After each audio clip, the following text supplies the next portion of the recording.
Let's get started. Welcome, everybody, to our Gentry Chau versus the Underworld panel. It'll be a very casual hangout and chat with the showrunner and our assistant director. So we'll go around and do our intros. Echo, you can go first.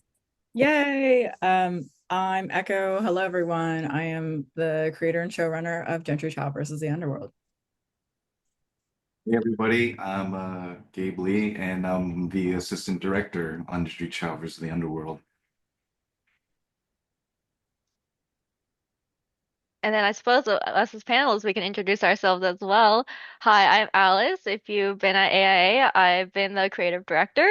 And then in the past, I was also working on Gentry as a PA. Yes. And hello, I'm Syra. Similar to Alice, I was working with the creative team with AA for a long time as the creative chair, but I was also a production assistant on Gentry. All right. So we talked a little bit about, your role briefly, but if you want to expand a little bit more about what exactly do your roles mean? What does that entail for people who might not know what a showrunner or an assistant director does? Yeah. So a showrunner is the person who executes the vision of the show, I would say. Like it's very equivalent to a director on a feature. And in this case, I was also a writer. And so I wrote the pilot and I wrote the initial first season arc. And the last three episodes was co-written also by me. Yeah, so I came in during more post-production, so materials, designs, and stuff they were already shipped. Now it's sort of like the liaison, like the middleman between you know giving notes to our in-house retake team as well as the overseas partners in Korea. We would essentially get a take one, which is like a rough color assembly of like an episode. I would sit in an edit with Echo and the supervising producer, and we would essentially give notes. And yeah, just pretty much directed retakes mostly. Yeah, and maybe if we could just dive a little bit deeper for those who might not know, what are retakes? Retakes are essentially, the process in post where once we get the footage back, we fix what needs to be fixed and address the notes from the showrunner Echo and make sure that, we're addressing things to make the episode better. So if there's small little, like pops or something, if you want to improve on the acting, if you want to use composite to elevate the scene, that's pretty much what we did.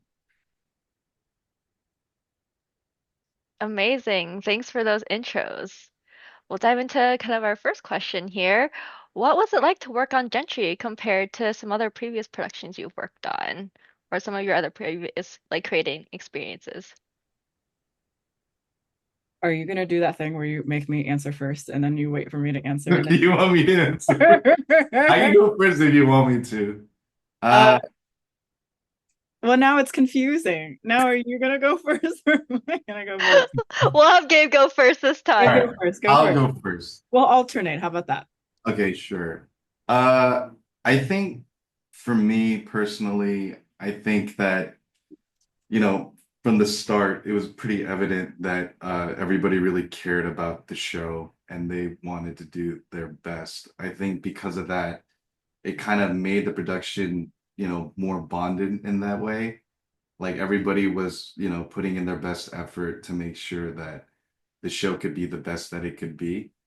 Um, I think like on other productions I worked on, it's not to say that they cared any less or anything, but I feel like there was a much more communal sort of collective goal in the love that everybody had for the show and wanting it to be really good. I I have had no prior production experience. This is my first ever production and also first ever show that I worked on. So I think that in having no cone of reference in comparison, it really was such a joy being able to work on this production because I think I second Gabe in what he's saying and like it was so much passion and so much love for the show, and everyone wanted what was truly best for the show and believed in the project. Like, I think I couldn't stress more that the show was like a labor of love. It was very intensive. And so in terms of how the production went, I think that shone through all the way through. And everyone wanted to put their best effort in despite time restraints and budgets and, you know, um, cuts to the production. Yeah, I guess off of that, with it being your first show, we had a lot of questions wondering about like how did you pitch the show? What was the process of like becoming a showrunner and how did that all come together? Yeah. I so I think this answer kind of comes in two parts. The first one is about like creating a show, and then the second one is about like actually doing the pitching process of it. I'll answer the first one firstly.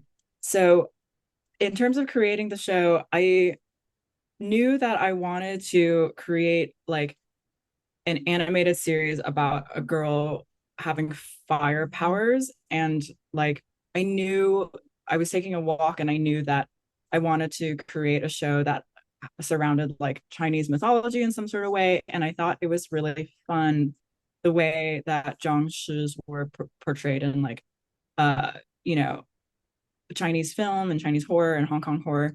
And so I wanted to take a spin on how to combine those two. Like I just thought it'd be really fun to do a like series about that. And so it kind of started with Ed first and then went into how like Gentry and how her arc was. And then I slowly started to fold in things like, okay, well, I'm really interested in horror and romantic YA romance, and I really loved action sequences. And so basically I these are all the things that I really loved growing up and loved watching myself, and so I wanted to make something that felt very much like all of those things integrated. And so that's kind of the kernel of where I started. Like I knew I wanted to do something about a girl with fire powers and emotions and what that meant in her world, and make it very grounded. Like I think I,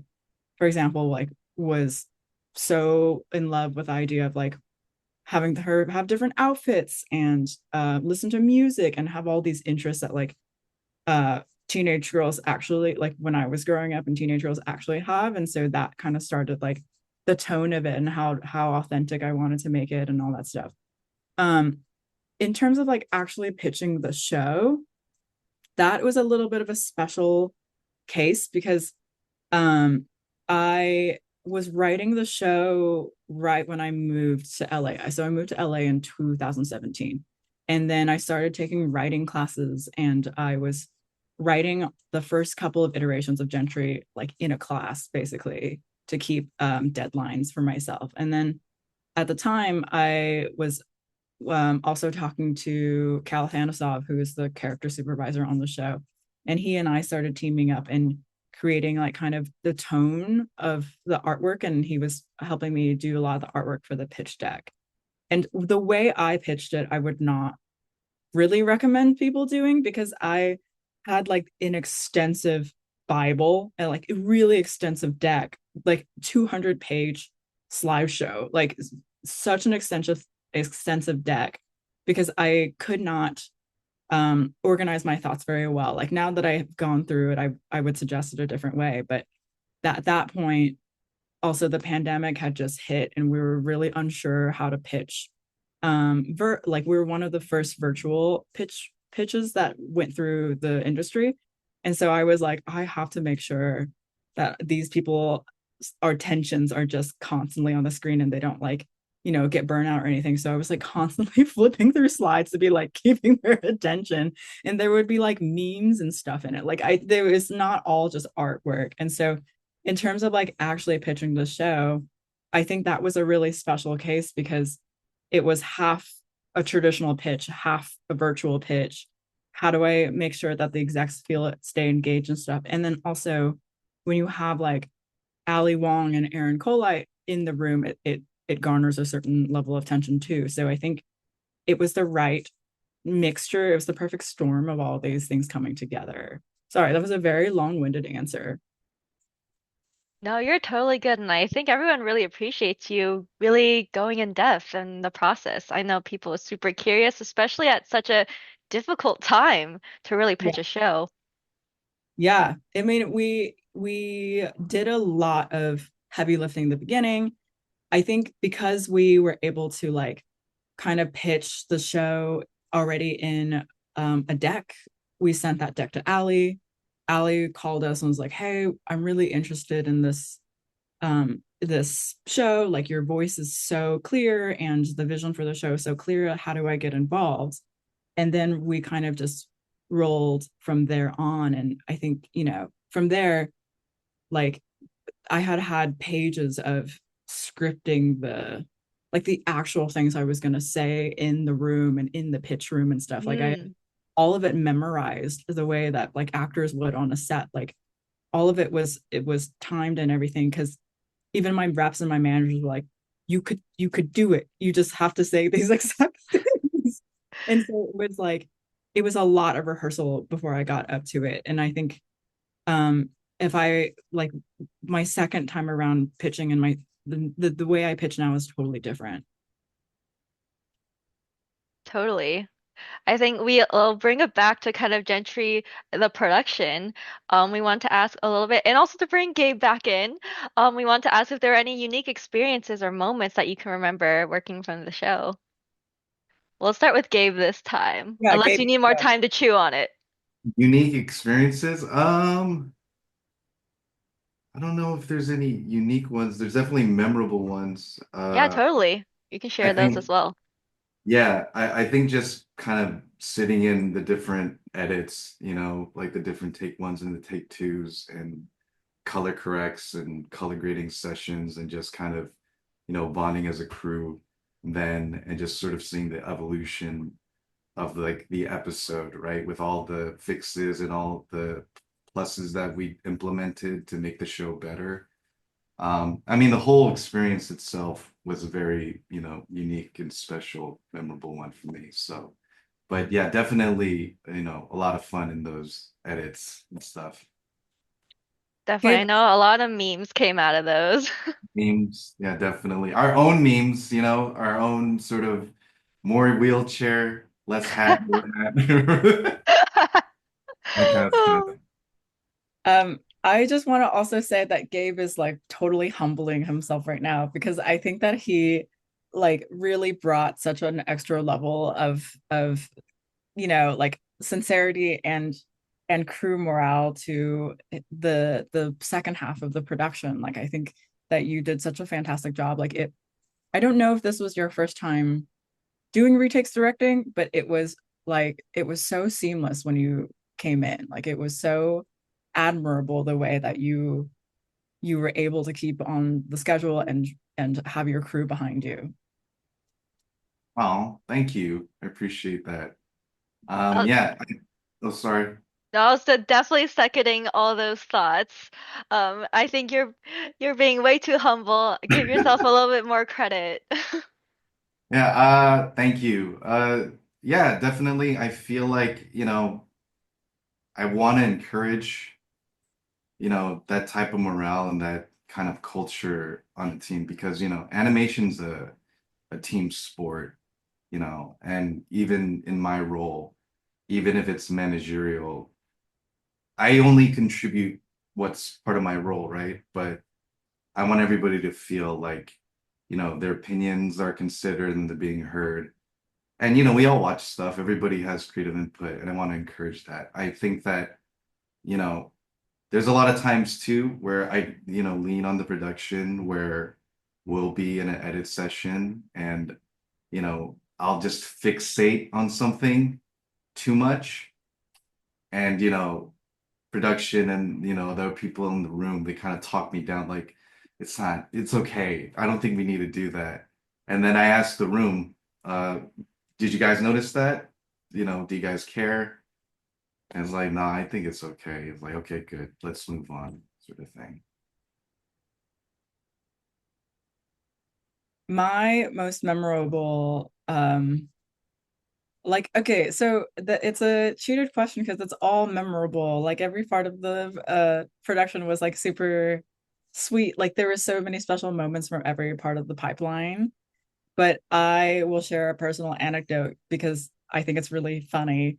There was my first time recording with Woo Sung was in LA because he had flown in from he was doing like his own records, and it just so happened that he was in LA. So we're like, great, let's schedule a recording with Woo-sung in person. So we're over at Titmouse Hollywood recording with Woo-sung.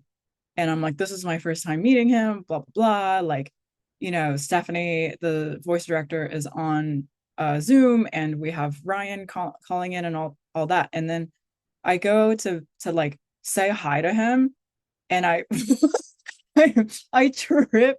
I go to say hi, I go, hi, Woo-sung, it's so nice to meet you. I'm Echo. And I trip on this like side console table, and I like kick the table like 5 feet in the air, and my toe is like throbbing like a Tom and Jerry cartoon. And I'm just like, hi, Woo-sung, it's like nice to meet you. And Woo-sung's like, oh my God, are you okay? And it's like it was such a like Gentry moment. Then I was like, no, no, I'm fine. I'm fine. I'm like crying through the pain. And I'm like, no, it's fine. It's great. Like, why don't we just start the record? And that was my first time. I don't know if Wusong remembers this, but that was my first time ever meeting a K-pop idol in person like that. And I have such terrible luck with it. And I was very embarrassed by that story. But I'm telling you now because I can't hold it anymore. It reminds me a combination of the scene where Gentry burns her fork and then also her first meeting Kit, like a unholy combination. It really was. Advice to everyone when you start writing a show, like things will actually manifest from the show into your life. So be careful by that. Be careful what you write. Truly, you're scripting for your own life. Yeah, art imitates life, or vice versa. Sure. All right. I think Gabe touched on this a little bit, but how is it working with a team of like so many different people and compromising different creative ideas and personalities and also like preserving your original idea and trying to stay true to that? I think like a lot of what motivates what I do is in service of the show at the end of the day. There's a saying that I, remember a lot about what it means to direct and the role that you're fulfilling. And essentially, like, my job is to make this show the best version of this show. So, being in a managerial position with all these different personalities and stuff, I just kind of adapt to sort of what everybody else needs to make sure that, you know, morale is good, everybody's having fun, that they feel appreciated, to make sure that we all feel like one singular team as opposed to different sort of scattered departments, because our goal is still the same thing, which is to make Gentry really cool and awesome and, leave that show having good memories about it, you know. Can you repeat the question? I was so into Gabe's answer that I forgot the question. Yeah, I was asking, how is it working with a team of different personalities and different creative ideas, and how do you also preserve your creative idea and like compromise with so many different factors? I think that like it comes with a territory of collaboration, right? Like in any show and in any production, people will come up and be like, "Hey, I had this really great idea and I read what you were trying to do here, and I think that it could be elevated with all of this." Like all of this, and I could be like, "Oh, that's a great idea. We should run with it." And there are also times where they come up with an idea and I'm like, oh, that's not the tone of the show. I think we should try to, steer it this direction, or try something else. Like we should cut out of it. And I think the beauty of like having something be worked on for so long is that there's a little bit of a malleability where I think, you know, just seconding what Gabe says, like when you like kind of harness that kind of environment, people tend to be more more open to wanting to pitch ideas, and then that just kind of harbors like that kind of culture in the show. I think the other thing is also the more you work with people and the long like people's ideas are going to start mind melding with yours, the more further along you get, like getting to know someone and getting to know the crew and the ideas that they have and the ideas that you have. I feel like a lot of the times maybe it is kind of more random, and like it is harder to wrangle in the beginning, but like it becomes such an organic process of a lot of the, that along the way people just are like, oh, this is what the show needs, or this is what Echo wants, or this is, kind of the style that we're going for, or this is what Gabe, would want. Like, I think that's kind of always there. The most important thing, I think, is like having that North Star and making sure that people just realize like this is the tone of the show and understand that. And not everyone will. So that's also something to look out for. Yeah, totally. I think with Gentry being so like groundbreaking in a way and like something that's different, it's like something that you kind of have to convince people of and like show them like it works, it's cool. And I think it was successful. Thank you. Yeah, I think so too. It's so easy to go into like cringe territory, because I think when you first think about like a show that's inspired by like anime and also has like pop culture jokes and like has music, it feels like too many cooks. It's like, oh, this isn't gonna work. And I remember one of the first examples of that is that like Netflix Music had asked me to write a brief for the first song on the show, and I was like writing it and being like, it's kind of K-pop, but it's also kind of horror, and it's you have to include these elements in it. And some examples would be like this TikTok song I found, this TikTok song I found trending about Blackpink and Poppy. And you're like, what? And then when the like I think the true when the actual demo started coming back is when I was like, oh good, this actually works, because it could have been really, really bad and very, very chaotic. But it didn't. So it was good. I think that's props to Brian as well. I think he's really such a musical genius. Yeah, I'm happy that like Brian really got it. And again, and like we're going back to the thing that I think we talk about is that the more you work with someone, the more they're gonna understand how to mind meld and like operate the same Jaeger, right? Like I think you're trying to do something, and then there are times where like I'm like, Brian, this is not working. Like this is the song needs to be more like this, or like listen to this or whatever. And then like those references just get smaller and smaller and more specific. Yeah, I still remember so distinctly like hearing the first Chipmunk demo of the main titles, and I think about that like every other week. I'm like the very first version. Um, just to clarify, it's not Chipmunk because I wanted it to be sung by the Chipmunks. It's Chipmunks because Brian was pitching this demo up, so it would be sung by a female voice artist, but like it sounded like it was the Chipmunks singing the main titles for like, I don't know, like 3 years. I think all of us on the show really got used to hearing the I chipmunks. know. And then when the actual song came out, we were so surprised. Yeah, I learned that there's a term for it in the music industry where you have demo blindness, and it just means that you like the demo more. And sometimes when like the actual artist comes onto the show, it takes a minute to get used to their voice, because I'm like, that's not the Chipmunks. Like this doesn't sound right. Oh yeah, I totally felt that, but everyone should check out the soundtrack. It is amazing. It's on Spotify, you know. Also, It plug, there's a vinyl that they're coming out with that has the soundtrack as well. So if you really want to keep it special, pre-order that. yes to both. Cool. And kind of jumping off of that, we want to ask if there were any like small details or moments that were integrated into the show that you kind of like didn't expect. Gabe, does that one come to mind for you? Small moments. Can you Like elaborate? or like gags or background details that people put into the art. Like I saw someone like really loves the narwhal pencil sharpener on Twitter. Like they're like that's my favorite character. And like Mooney's frog, you know. Oh yeah. I mean, I don't know if this is a spoiler, but the yearbook, that was a pretty cool one. I mean, I feel like, at that point all of that stuff was established in the show and I came a little later, but that was nice to see. And I remember Amy had thoughts about it, which is Explain the yearbook. the yearbook. So the yearbook is we're essentially part of Gentry's elementary school classroom. And the designers pretty much, we all made cameos that were on the crew, and we were drawn in the yearbook, storyboard artists, designers, and stuff like that. So that was really fun to see.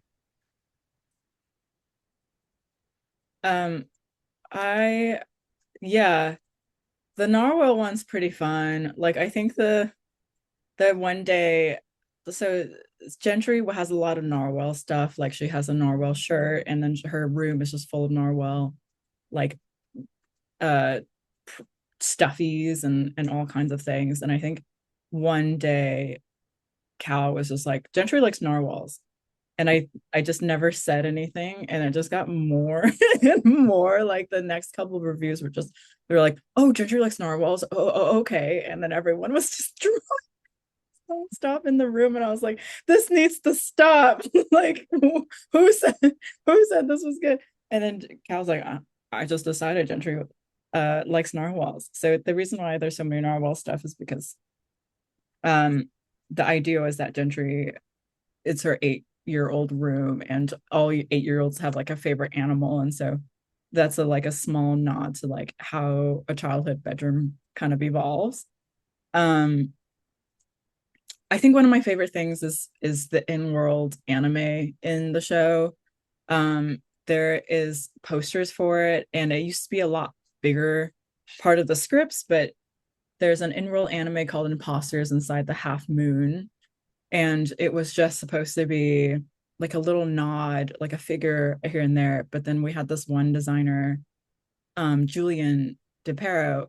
He uh designed like a whole backstory, and he was like messaging me about it and being like, okay, so there's this moon princess, and these are what the eaters, like the moon eaters, look like, and the logo is designed with like 2 zeros as the inside the moon word, because that's like it's a nod to Evangelion, and it's like all this stuff. And he was designing all of the characters for this fake like this fake anime that I think only gets a nod now, like in the very beginning of like first episode. But you'll see like he had so many iterations of posters. Like he had so much fun with designing that anime. And so you'll see like in Michael's room and in Gentry's room, there's like Imposters Inside the Half Moon anime stuff.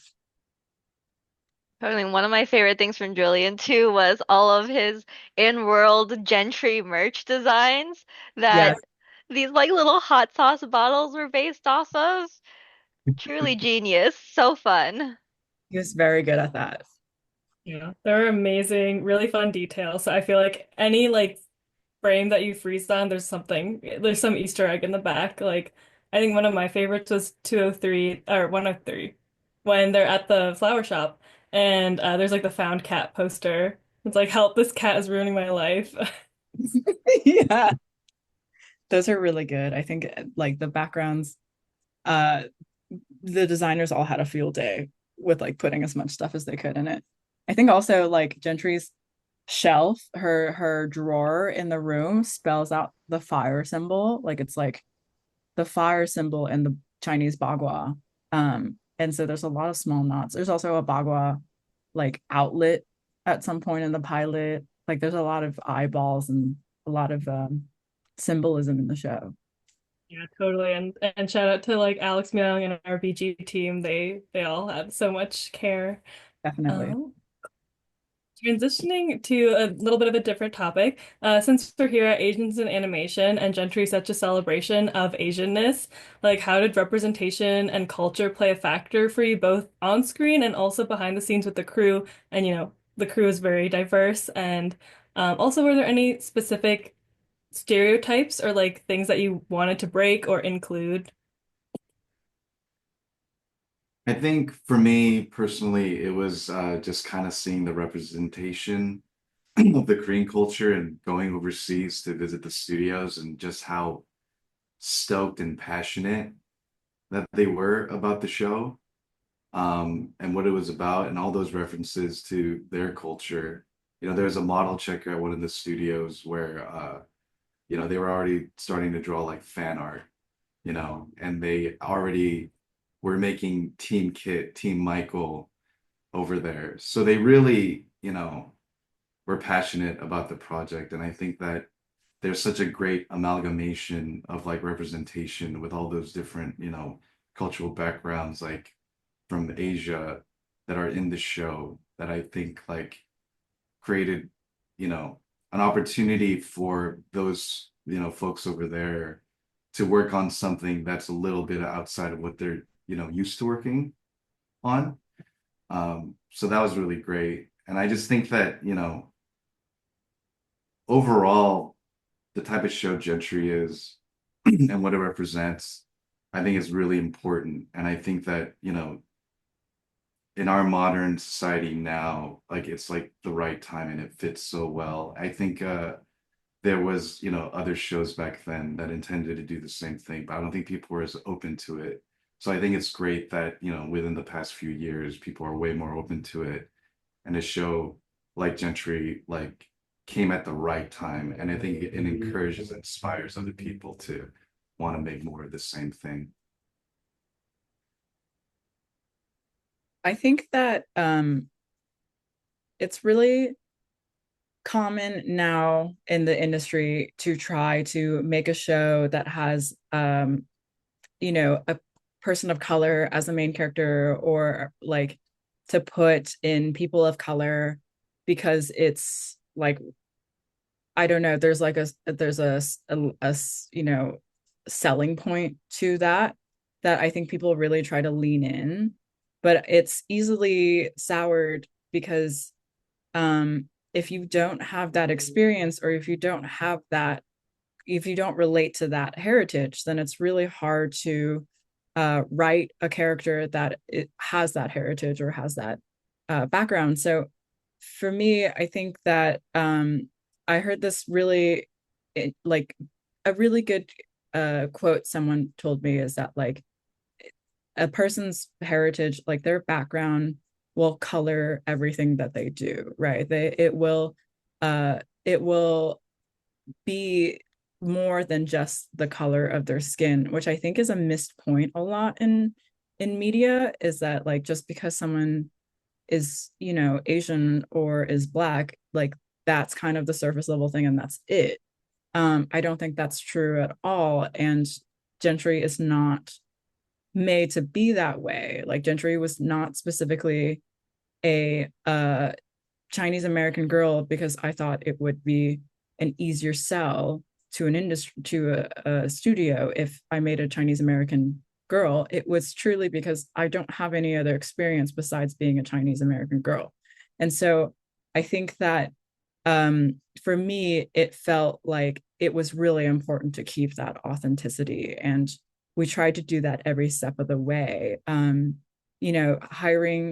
a all Chinese, most, or like, mostly Chinese writing team.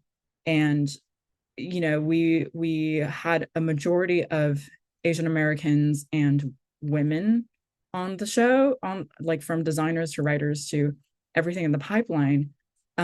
We also had, you know, um, Asian American songwriters and Asian American artists to also represent the show, because I think it's really important to kind of keep that authenticity. Otherwise, it becomes, really not specific anymore, which is so not the point of Gentry.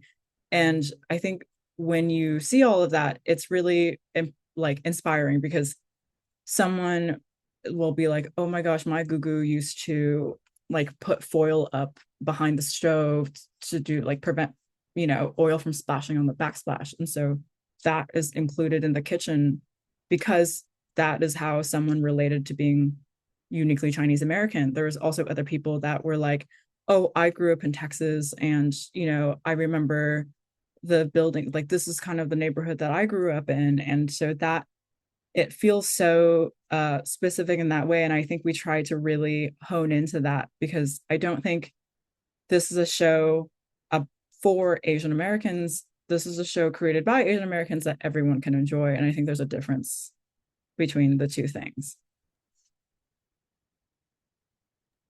Yeah, absolutely. And even touching on that, I think Janan did such great work as like the character designer to kind of taking the lead in all of like the demons and mythical beasts and kind of translating them into the Gentry format.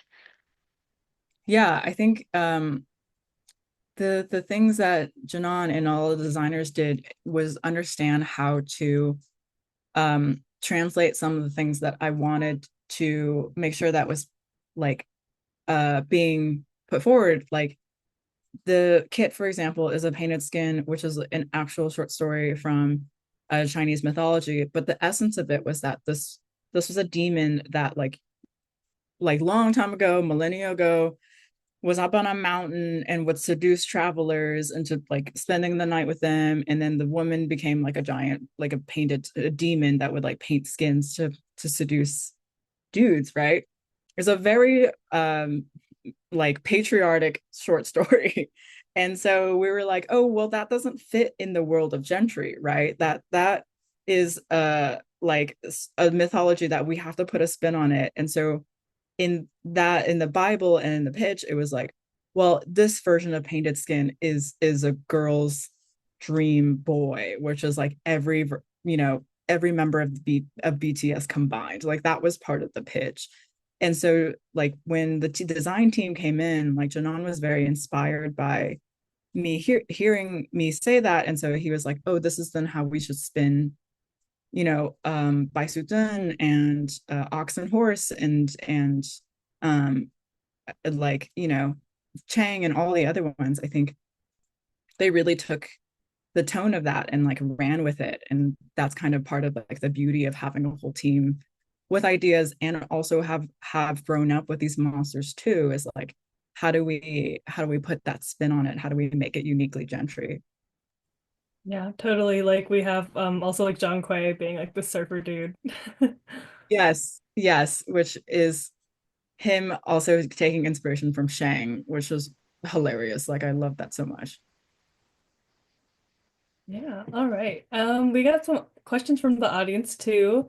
So I'll start with a quick one. Someone wants to know how you came up with Gentry's name and also like why the fire powers specifically. Gentry's name just sounded cool. A lot of the characters that I come up with have a unique name, probably because I grew up with a unique name. And so Gentry at some point, it's a combination of Jennifer and Gentry. And so Gentry is the split section of that. I've been getting comments too on Instagram of like, thank you for spelling my name, of like other Gentrys, Gentrys, have been DMing me and being like, thank you for spelling my name this way. So that's really cool to see. And then the other question is Why specifically fire powers? because it was in a like it was a phenomenon like that I saw in horror movies like Firestarter and Carrie. Like a lot of fire powers started with like a lot of American teenage girl horror movies had some version of like a girl with fire powers. And so I wanted to pay homage to that. But also in Chinese medicine, people say like when your emotions are too high or when your hormones are out of balance, they say that your huo qi is too much, which translates to fire qi. And so when you have like pimples and stuff like that, my mom would be like, oh, your huo qi is too high. And so that translated to fire powers and Gentry because she was a teenage girl that was trying to learn how to control both these things. Totally. I definitely resonate with that. My mom definitely said those kinds of things to me growing up as well. Yeah, it's it's all real. She's It's not all lying. real. I think let's wrap Gabe in a little bit and we can maybe address some more technical questions that people have. Some people Sure. were curious about kind of the compositing process and maybe if there were any difficulties or fun experiences in that Yeah, area. I think compositing really kind of sweetens the shot. So I think if there's any opportunity, you're not only addressing a problem, but you're elevating the impact of a shot or a scene. And when you're sitting in the edit session, you can kind of visualize like, oh man, if we like implemented like this sort of camera move or parallax or rack focusing. So like compositing pretty much elevates it. It creates more depth. I remember, with a lot of Gentry's power specifically, there would be moments where, we would get the initial color footage back, and then, the effects animation was really cool, but in order to create more depth, it's like, we would suggest like, oh, we should have like embers, right? Like that would be really cool. Just like allowing like some embers to go like towards the camera in the foreground and just making it feel a little bit more like filmic and cinematic is a huge part of it. And, kind of adjusting the color to make sure that the tonality of the scene is working really well. But yeah, comp just kind of takes it to another level. It's the South. It's the South, for sure. It's the South. Yeah. Were there any like money shots that kind of stick out in your mind that you're really proud of the comp work? Oh man, yeah. Before I get into that, shout out to the comp team. They really brought it, and man, I think a lot of you know, the fight scenes where Gentry uses her powers. 110, man, the end of 110 is just spectacular for sure, and yeah, just a lot of like the action stuff. The battle between Gugu and Chang in the forest, that was lovely. Like, you know, there's one moment where like Gugu slams like the bell down and it impacts the ground, and like we had a cam shake, but one of our compositors, he was like, "Hey, should I?" Because after the impact, we cut wide, and the camera shakes, and you just see like kind of like the treetops or the tree line. But then he suggested and he pitched like, "Oh, I kind of made the trees rattle a little bit. Like, what do you think?" I was like, exactly. That's kind of the extra layer. That's like the extra sauce that you know, compositing brings to the show.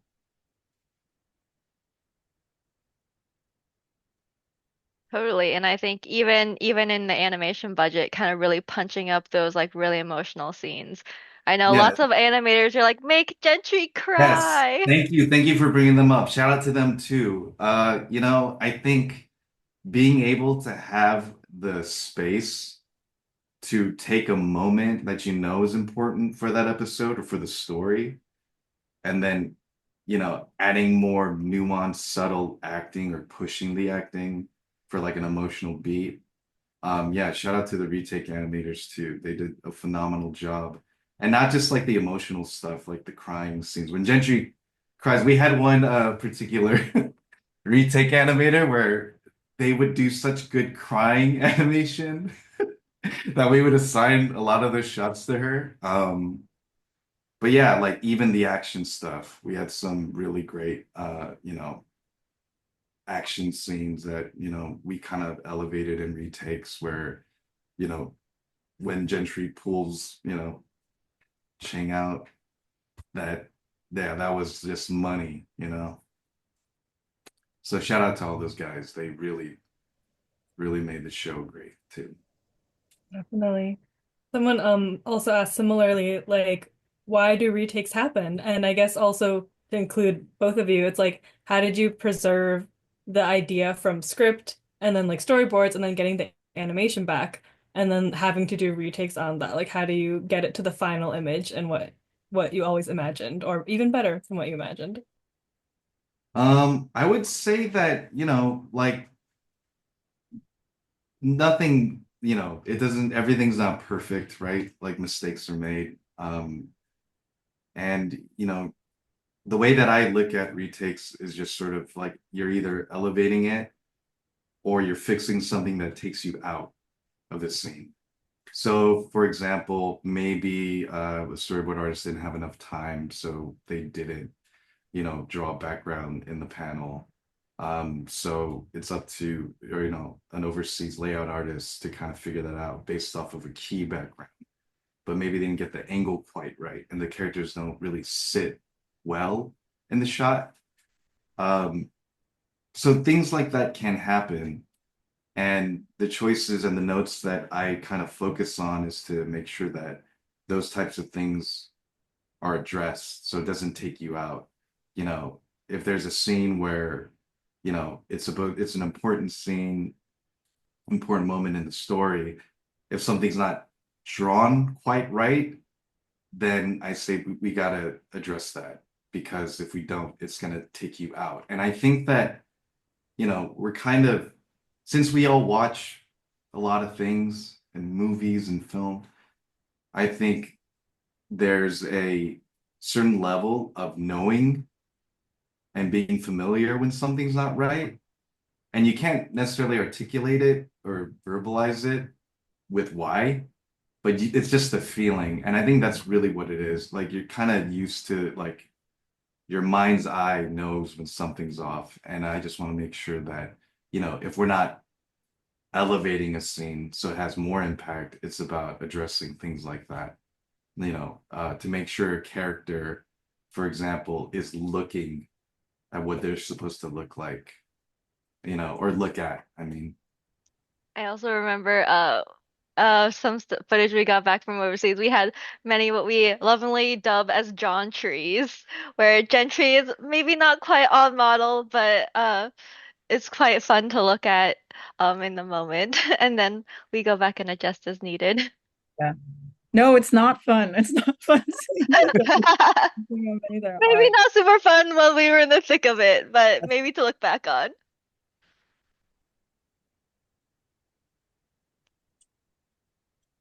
Well answered, Gabe. Thank you. Anything you'd like to add, Echo? I think you were there since the beginning, since the scripting phase, taking it through design and then all the way through post. Sorry, what was the question? I was so moved by Gabe's answer again. I forgot I thought it was just a Gabe answer question. It was just like, how do you make sure that the final product is the image that you imagined when you were writing the script? That I think it is about, like, again, it's so vital in the very beginning to get it right, because once you are off to the races with animation, there's little time for us to, like, fix anything, or it's for room for error and stuff like that. So I think uh, Gabe did a really great job of, like, managing what is the most important things to do, but going from the very beginning. I'll say that, like, in the scripting process, that is where I think a lot of that conversation starts. And so, for example, like, I wanted to make sure that one of the things that I heard a lot about animation was that, like, storyboard artists and script writers never talk to each other, and so there's a little bit of, like, an unspoken beef with each other, and I didn't want that to happen in this case. And so um one of the special things about this show is that we were able to hire a lot of the storyboard artists earlier and while I was in the writer's room and in the scripting process. And so if there was anything that seemed like too much, or, like, felt like that's not possible to board, um, we had, our uh, like, directors and stuff kind of give feedback on that. So I thought that was a really cool thing that was integrated in the show. And then you would be surprised about, like, what they pushed back on. Like, they didn't want to do any food fights, but they were okay with, like, a 70-foot tall, like, giant mascot coming to life. Like, that was cool. And so it's fun to see kind of where that goes. But if you can manage to get all the scripts in order and you feel like the story is good and you feel like that's all working, then it's just easier for everyone else. Like, it feels like that's a good place to always go back to. Yeah, and just to add, it's always in the preparation for sure. You know, I think part of the question was like, why do retakes happen? I think it's just the amount of planning, right? Because essentially what you're doing is you're shipping materials, preparing all of this stuff, sending it like, to people thousands of miles away who don't, speak the same language. And it's kind of like their interpretation of the material. So in order for nothing to get lost in translation, you want to make sure that you communicate exactly what you need to communicate so they can do their work. It's not, it's just a different process over there. They actually like make the thing, right? Like they draw the frames, they color everything, they composite everything. So, in pre-production, you want to do your best to make sure that nothing can get lost in translation, the best that you can, and prepare and plan in a way where it will make it easier for them or more helpful to them, you know. And I think like retakes sometimes can happen because, some things can be overlooked, some things can slip through the cracks. And generally, you just want to make sure that, not just your team here in pre-production, but overseas as well. You guys are all on the same page, you know. Yeah, Totally, yeah, that communication is really key, especially when you're working with so many moving parts. absolutely. Cool. We're getting pretty short on time, so I think a good question to kind of end on is maybe any lessons that you took from Gentry. Lessons. Yeah, what Yeah, did you learn? yeah. I think, I just rolled off of being the assistant director on the Venture Brothers special before I started on Gentry. And, I think that it was definitely an application of what I learned there, and kind of servicing it towards Gentry. And the biggest lesson I think is to see an even bigger sort of picture of things as a director. You have so many different components and you're balancing so many different things, but ultimately it kind of helped me compartmentalize a little bit and kind of keep inventory of like what I should be focusing on and what's important over this thing. You can't get to all of it, unfortunately, right? But as long as you can understand what you need to do and what's actionable for the purpose of, a scene or making the story clear, like that's the stuff that you focus on for the story. It's always about the story at the end of the day, right? And I pretty much make my decisions based off of making sure that you don't, you know, you're not out of it, right? And making sure all those beats hit, and then investing all your resources and your time and your efforts into those moments specifically. And then it kind of just sort of trickles down from there, in a level of importance, I guess. It's all important, but, when you're at that place where you're sort of, within the parameters of budget and time and all these things, you have to make those decisions. So I think it kind of helped sort of consolidate um, what decisions are best for whatever project that you're working I learned like so much. I don't think there was a day on the show that I didn't learn something new. Um, I think one of the things that is really important to learn, especially if you want to show run and if you want to become a creator of something, of anything, like know when to step back, I think is a good, like, be the person that be someone who is collaborative and be someone who is willing to work with people, because I think you hear so many horror stories about the top people like just being a nightmare or like not being reasonable or any of that. And so I think um it like letting your baby go is a really big one that I learned, like how to trust that people know, like people like Gabe know what they're doing, and that you don't have to um approve every single step of the way, because you don't want to ever make someone else feel like they're not doing their job right. Awesome. Well, thank you guys so much. This has been a really fun conversation, and hopefully people in the audience also enjoyed it too and learned a lot. Sorry we couldn't get to all the questions. There were a lot of really amazing questions. Yes, sorry guys, but also thank you so much for attending, and we really appreciate you listening to us. Yeah. Yeah, definitely. Thank you guys for attending and listening to us discuss Gentry and you know, thanks for being here and yeah, thank you. Yeah, there we go. Do you guys have anything you want to plug or where people can keep up with you guys and what you're up to? Sure. I think my IG handle is tagged somewhere by me there. Um, to plug anything? Watch Gentry, please. Yeah. Great show. I just kind of want to add that a lot of what I really love about the show is that authenticity, and I think that's what Gentry has. Like you could resonate with that because it's real and it's honest. You don't see a lot of shows like that, really. So I think Gentry is really unique and special. And yeah, I really hope that we can do more someday for sure.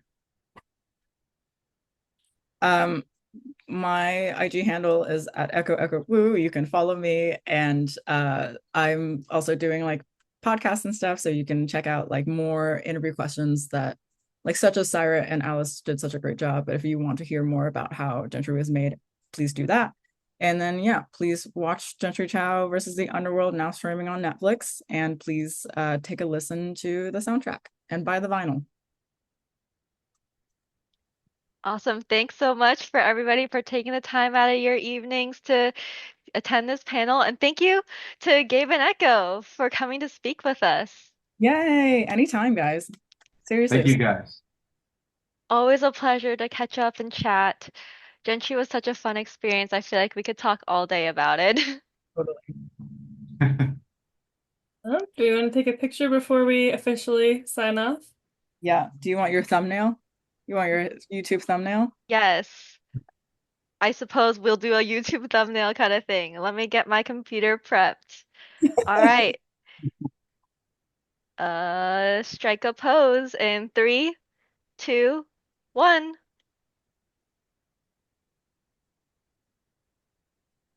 Alrighty. Thank you. Thanks, Great. everyone. Thanks, everybody. Have a good one. Bye. Bye. Bye.